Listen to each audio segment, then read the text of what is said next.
Hey everyone, welcome to the YouTube channel for me answering the questions through the interact button. And so today, really quickly, I'm going to answer quite a number of your questions around that commandment on remembering the Sabbath, observing the Sabbath. And we did that message. Go online, watch it again. But some of you have given some specific questions, and I want to address them questions the best way I can. And don't forget, with Desi's opinion, this isn't necessarily a thus saith the Lord, but with my opinion, my understanding, my learning so far in my life around all of these. And so I kind of got all your questions and tried to compile them around this Sabbath question.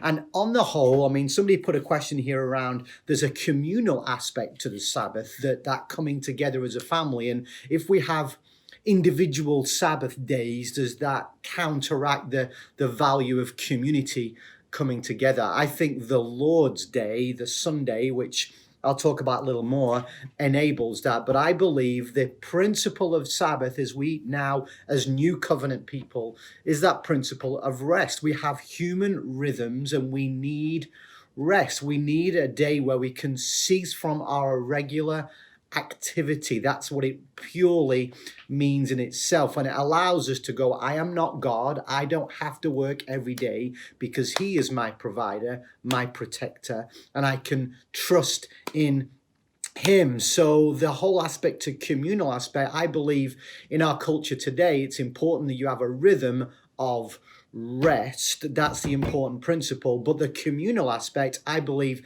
that's the joy of the Lord's Day. That's the joy of coming into the house together, spending time with your family, having family meals together, spending time with each other. That's the important thing. Now, somebody also mentioned, on the Sabbath, we go to church on a Sunday morning and then we do our chores sometimes. Are we breaking that rule? Let me say it again. We are not under the law to observe the Sabbath, that seventh day, that way anymore. We now have the Lord's Day. Jesus came and was the fulfillment of the law and established a new covenant.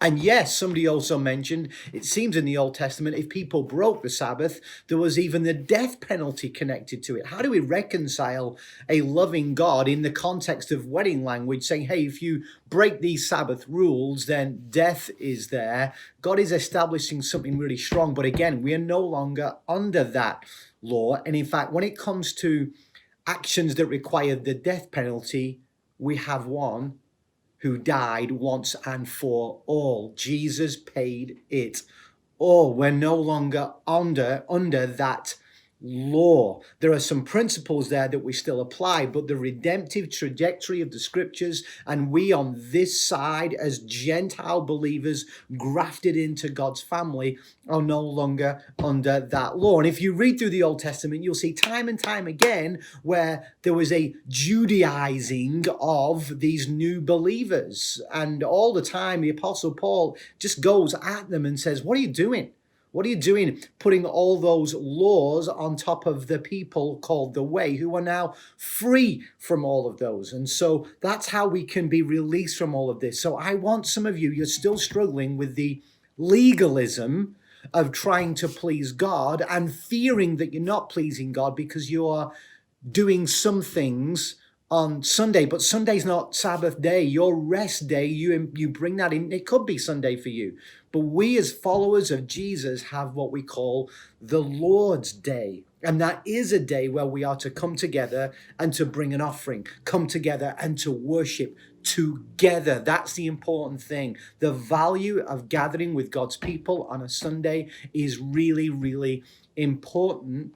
But that whole aspect of restoration and renewal takes place so often in our lives. We're so busy. It takes place by being together, doing some things. And I do want to say, yeah, make your Sunday different. But some people have to work and some people get called in and some people have their own businesses. I know, don't get all legalistic and fearful that you are not pleasing the Lord, but honor the Lord by trusting Him and establishing a routine of rest and restoration, but also the commitment to belong to God's family and to come together and worship. Yes, Sundays are special.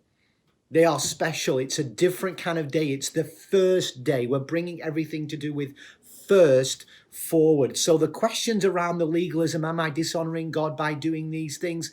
Try and break free from that and walk in relationship with the Lord and what he's gifted you. But he does want you to have a rhythm of work and rest. And what does that look like for you? And in different seasons of your life, you'll need to address that in different ways. So, people said, do I have to completely rest? And I printed some of the questions out here to help with all of that.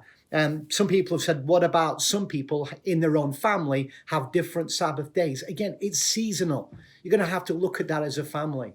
But I want to lean in and say there is a value of having the Lord's day and to uphold that. And that's all about coming together as God's family in worship together. And then there's the blessing that overflows from that. So the people who said household chores and all of that, I get it. Don't worry about it. Don't hold yourself under a law. Now, here's the other thing to mention with all of this. Prophets were sent in the Old Testament, and they were there to remind people of what God wanted them to do. But you need to know Jesus isn't just one in the line of God's prophets. He's the end of the line, and he comes to fulfill it once and for all. And I love the encounter. I think it's in Acts 15, where the Jerusalem council come together, because it's these new Gentile believers, and they say how they are going to live. What do we need to say to these new Gentile believers regarding the law and how to live? And isn't it interesting that there is no, hey, go tell them that they have to keep these laws. In fact, there's a beautiful line in Acts 15 that says, it is come to our conclusion that we should not make it difficult for the Gentile believers to follow the Lord. We should, in other words, remove every obstacle in these new believers following the Lord. That was very freeing in a new way, and that came out of the Jerusalem Council and those people who were the Jewish then become followers of Jesus. So that's an important thing to do. So I want to remind you of all of that. Okay, that's enough on that one. If you need more information, interact with that. But I want to free you up from that, but establishing when the Lord said this rest thing, it's to do with trusting in him.